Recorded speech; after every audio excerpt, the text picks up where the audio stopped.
ভাই আশা করি তাহলে এখন মানুষজনের ভিতরে এই কনফিউশনটা কোনো নাই না, যে আমার বাইক আলাদা, সেটা ইয়ামা কোম্পানি থেকে আমাকে বিশাল ডিসকাউন্ট উপহার দিয়েছে। আর মোজাহের ভাইয়ের বাইক হলো এটা, এই বাইকটা মোজাহের ভাই দিবে আপনাদের মধ্যে যে কোনো একজনকে, ভাগ্যবান একজনকে। ভাই এই ওই পাশে বাইকটা একটু দেখাবেন, ওই ওই পাশে কিন্তু আরেকটা বাইক এরকম আছে। এরকম বাইক হাজারো বাইক আছে, শোরুমে কিন্তু আরো বাইক থাকে। এরকম হাজারো, সারা আমি বাংলাদেশে হাজারো বাইক আছে। গতকালকে আবার কংগ্রাচুলেশন দিয়ে একটা পোস্ট করছি, পোস্ট করে আরো বিপদে পড়ছি।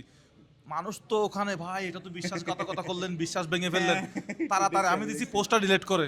আমি বলছি যে পরের ঘটনা পরে হবে, আগে পোস্ট ডিলিট করে এখন আরেক ঝামেলায় পড়ছি।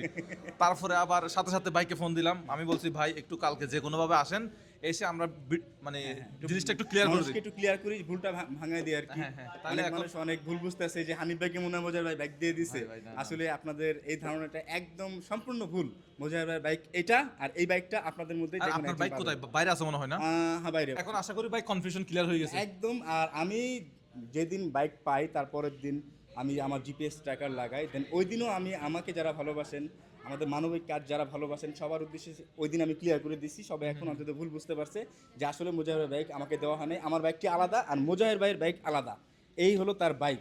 আচ্ছা আপনার অডিয়েন্স যারা ভিডিও দেখে তাদের উদ্দেশ্যে যদি কিছু বলার থাকে। অবশ্যই আমার অডিয়েন্স যারা আছে, আমাকে যারা ভালোবাসেন মানবিক কাজের জন্য, তাদের উদ্দেশ্যে বলতে চাই বাইকটি আপনারাও পেতে পারেন। এই বাইকটি সমগ্র বাংলাদেশ থেকে শুরু করে একদম প্রবাসী ভাই বোনেরা পেতে পারেন। যদি 4 মিলিয়ন সাবস্ক্রাইব হয় সেই ক্ষেত্রে আপনিও ভাগ্যবান হতে পারেন, বলা যায় না, এই বাইকটি আপনারও হতে পারে। অলরেডি কিন্তু আমাদের 3 মিলিয়ন হয়ে গেছে, শুধুমাত্র আর 1 মিলিয়ন দরকার। 4 মিলিয়ন প্লাস হয়ে যাবে ইনশাল্লাহ।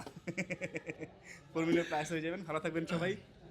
So thank you so much ভাই, আপনাকে সময় দিয়ে ধন্যবাদ আসছেন। ভাইজান। খুব খুশি আসসালামু হলাম। আমি তো জানেন আমি আমার ঢাকায় কেউ নাই, আপনারা আছেন, পারছি। আসবেন মাঝে মধ্যে এনি আমাকেও টাইম দেখবেন। ভাইজান, যখনই কোনো প্রয়োজন আমাকে এটা স্মরণ করুন ভাইজান। Thank you. আর আপনি আমার একজন পছন্দের মানুষ, খুব ভালো লাগে আপনাকে। ধন্যবাদ ভাইজান।